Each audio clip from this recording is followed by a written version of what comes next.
But let's go back to the NFL now. The national anthem protest continued in week one. Just like the Seahawks, the Chiefs linked arms during the national anthem at Arrowhead Stadium, and cornerback Marcus Peters raised his fist. Then Patriots tight end Martellus Bennett and defensive back Devin McCourty stood with the team during the singing of the anthem. Bennett and McCourty both raised their right fists in the air at the end of the anthem as well. Stephen A., are these protests starting to get old? I'm sure it's getting old in the eyes of those who never wanted the protest to take place in the first place. But it's certainly not getting old to me. It's certainly not getting old to a vast majority of black men and women in this nation who feel that as far as we've come, we still have a long way to go. Max repeatedly in the past has quoted the great Dr. Martin Luther King, who stated that injustice anywhere is a threat to justice everywhere. We recognize that, and we recognize that those statements were made and protests were encouraged, even in the throes of civil rights legislation being implemented into the fabric of the of America and its culture. Why? Because no matter what trials and tribulations we go through, even with our Pledge of Allegiance, it still recognizes that it's a long way to go. Pledge allegiance to the flag of the United States of America, to the republic which is stand one nation under God, indivisible, with liberty and justice for all. Those last verses of that line, a vast majority of African Americans in this country do not believe it has been applicable to our community.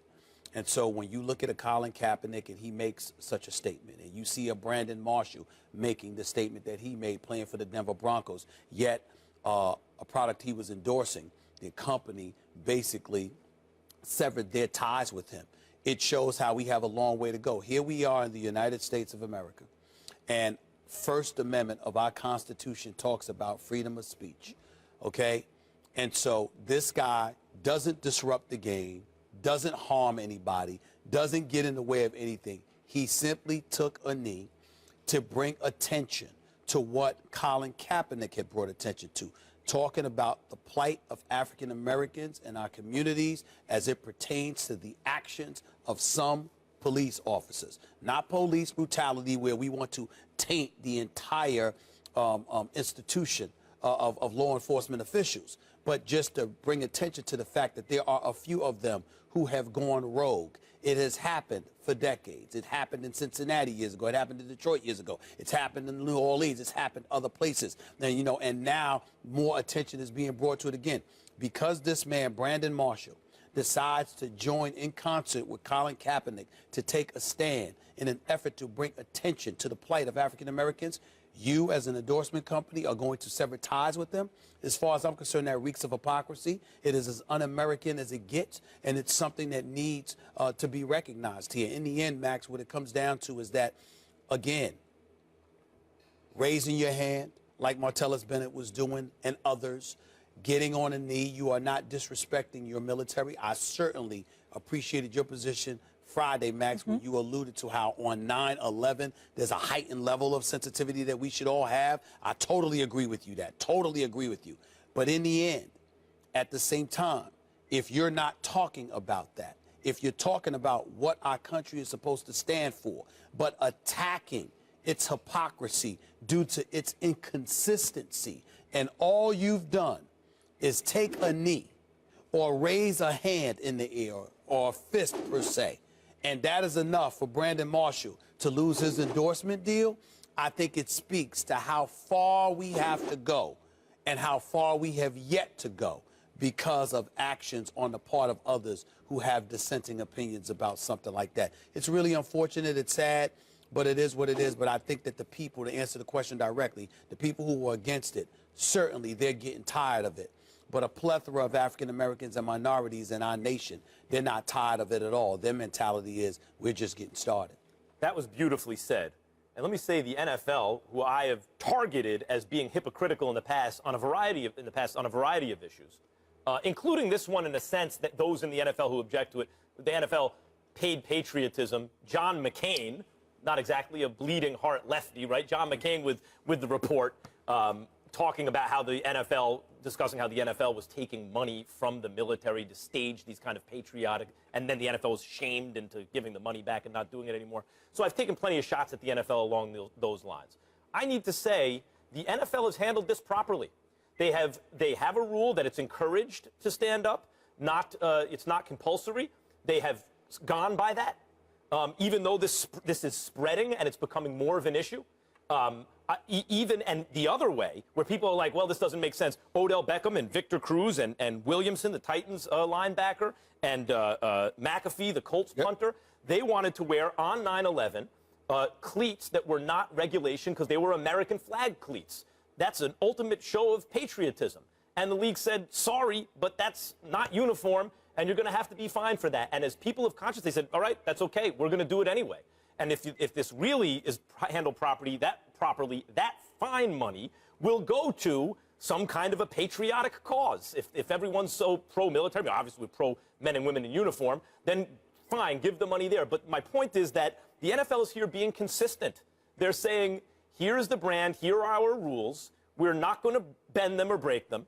That includes if someone's protesting, we're going to let them protest. That includes if someone wants to make a patriotic gesture, okay, but here in the rule, there's going to be a fine for that. And I think they're being even-handed and correct about their approach here. And so I never give them credit for much. Frequently, the NFL, because they're this monolith, is the target of criticism. Anything, we all love the product, and yet we find reasons to criticize them, among everyone else who does it. But here, they're actually behaving very well. And I think the reason for that is, as Josh Marshall of Talking Points Memo points out recently, there is the most powerful political force in this country right now is actually a multiracial coalition.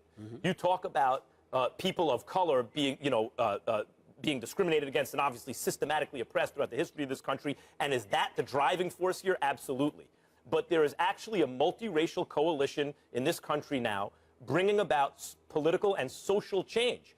And the NFL is recognizing, because it's not just black players. There are white players in various sports saying, wait a minute, I stand with Kaepernick, or rather kneel with him. And that, frankly, there aren't enough people of color, at least African-American people, to form a powerful enough political or social political coalition to really affect social change to the extent that it needs to be affected by themselves. You need a multiracial coalition. Well, I actually think that's what's going on here, and that changing wind is what the NFL's responding to. Let me chime in here by saying this. I disagree with the point that there are not enough of us. Certainly you need a multiracial coalition. I definitely agree with that, because ultimately that's where the potency comes from. But let's be clear. We all know that affect people's wallets and their hearts and minds will follow. And black folks in the United States of America spend in excess of $1.3 trillion. And so when you look at it from that perspective, if black folks were unified, all right, resolutely, I might add, in a quest to bring attention and fairness to the issues that permeate us as a society, not just as a black community, but as an overall American society. And we were willing to put our money where our mouth is collectively to make sure that we affected other folks' wallets. I assure you, we would have the potency and the power to make a difference. The problem is, on far too many occasions, we appear more divided than we should be. In this particular instance, I mean, even now, you've got players locking arms with one another to be about all in, all one. But Colin Kaepernick is talking about police brutality against people of color, and particularly the African-American community. You have those who are siding with Kaepernick, and then you have those who are kneeling for another reason or are raising their fist for another reason. And so because of that, again, there has to be some coming together. But at the end of the day, what it really comes down to is what you said, which is absolutely correct. The NFL has handled this beautifully. And to me, it's how everybody in America should handle it beautifully. The people that had allowed Brandon Marshall to endorse their product should simply have said, he has a right to do that, okay? We don't necessarily agree with that, but we shouldn't require that everybody agrees with us in lockstep in order to be an endorser of our product. That's really un-American to me. It reeks of hypocrisy. Yes, and my point about the multiracial coalition is that people of conscience, people who are socially conscious, should want to stand with the oppressed. We see a racial divide in our country. And there are a lot of, I mean, there's no other way, white people who are aging and older and angry about things, who want to hold on to the status quo. But that doesn't represent all white people. That's right. And there are those who are socially conscious who say, wait a minute, our fellow citizens are are suffering.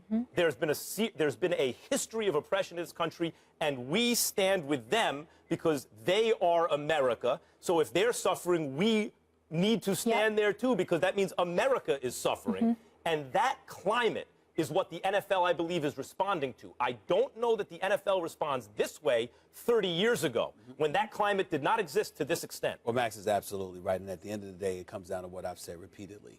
Even when blacks were marching, civil rights legislation, and what have you, in the 60s, there were white people who joined black folks and helped make it happen.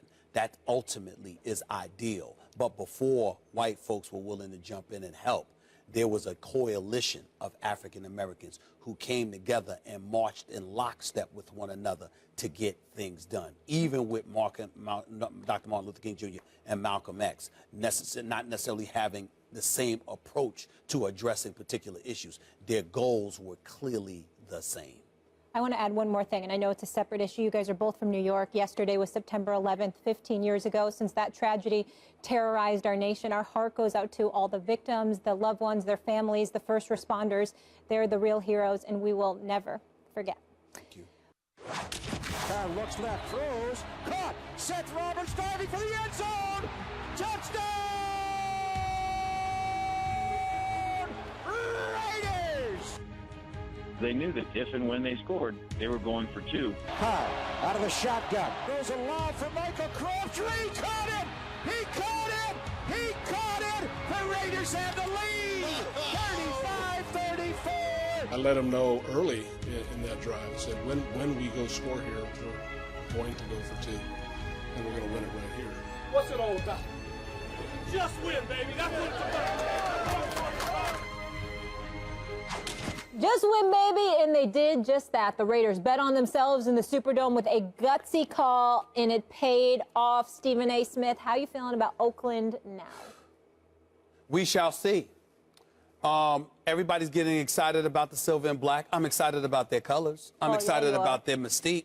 I'm excited about the fact that Jack Del Rio was gutsy enough to call that two-point conversion instead of looking to go to overtime by making the extra point because of the way Drew Brees was passing. 424 yards, 4 touchdowns, 14th time in his career he's passed for over 400 yards in a game, tying the great Peyton Manning on an all-time list. Drew Brees, needless to say, Max, validated why he deserved the $60 million in guarantee that I tried to tell you last week he deserved, all right? Because as you, I'm sure, witnessed yesterday, you see what I mean when I say that's all they got? You see what I mean when I say that he is the New Orleans Saints, that it really, really doesn't matter? We damn near forgotten that Sean Payton is the head coach because there's really nobody else that matters on the New Orleans Saints when Drew Brees is not there. I'm just saying. You want to mischaracterize what I said to whack at a straw man? Is that what you want to do? I'm trying to tell you, okay, that when you say Drew Brees, that's the New Orleans Saints. When you say the New Orleans Saints, that's Drew Brees. One without the other doesn't mesh because the New Orleans Saints are the eighth without Brees. Now, hold on,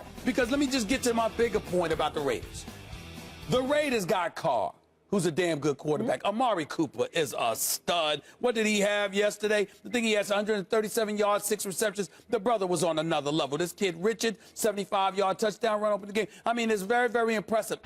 But the Raiders' defense is still suspect. That 98-yard hookup between Brees and Cooks is something that they need to revisit. The bottom line is that the reason why I say the jury is still out, because the New Orleans Saints are horrible defensively.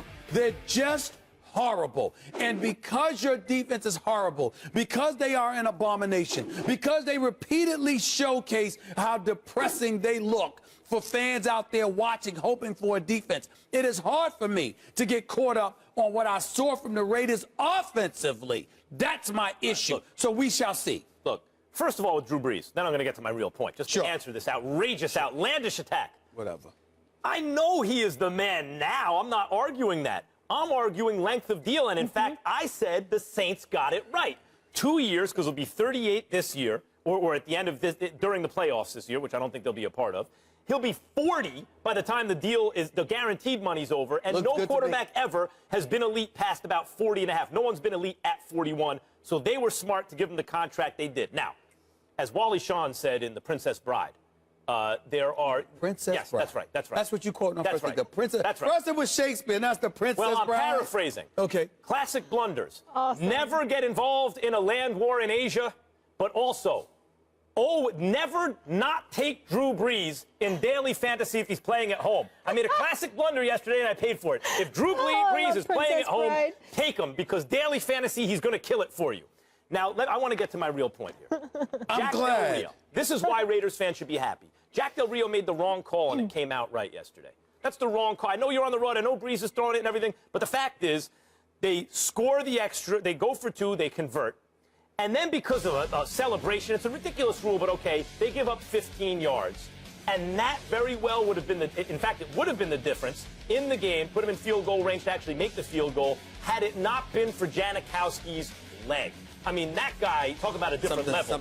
It's unbelievable. Now, maybe Del Rio realizes that, so he knows he can get bailed out by Janikowski. I believe it was the wrong decision at that moment, but it showed me something about Jack Del Rio. I'm here criticizing often NFL coaches about being cowards, essentially. Right. They play by the book. They play for self-preservation. They don't want to be second-guessed, and so they don't go for it on 4th and 1, and they don't really look to put the dagger, to really the killer instinct. They're always looking, oh, maybe we'll get it to overtime. Let's punt. Let's not go for it. Jack Del Rio showed me something. Whether or not it was right, wait a minute, the fact is he will go for it. Wait a minute. He'll be aggressive. Wait a minute. If he showed you something, Yes. then it ain't wrong. Well, no, it ain't wrong. In If he that showed case, you something yes. and he won because of it, it ain't wrong. in That's that double case, dipping, Max that's Kellerman. right. I'll triple dip. That's double dip. I'll You triple want triple dip. dip? I will You triple want some dip. ice cream Double too? dip. Right. You want some ice cream It too? Want worked some out. sprinkles and It was the everything you wrong want? decision, but it worked out, and it So it's the showed me. wrong decision. And it showed me that's So it's double the dip. wrong Here comes the decision. triple dip. Go ahead. And it showed me that he has the kind of aggressive nature, not worrying about getting Which second makes guessed, it right. that you need in the long run. You talked over me all morning. You guys were doing so good. I haven't get to do one I'm bump. sorry. It's his Thank fault. you. I'm not sorry. I'm not sorry.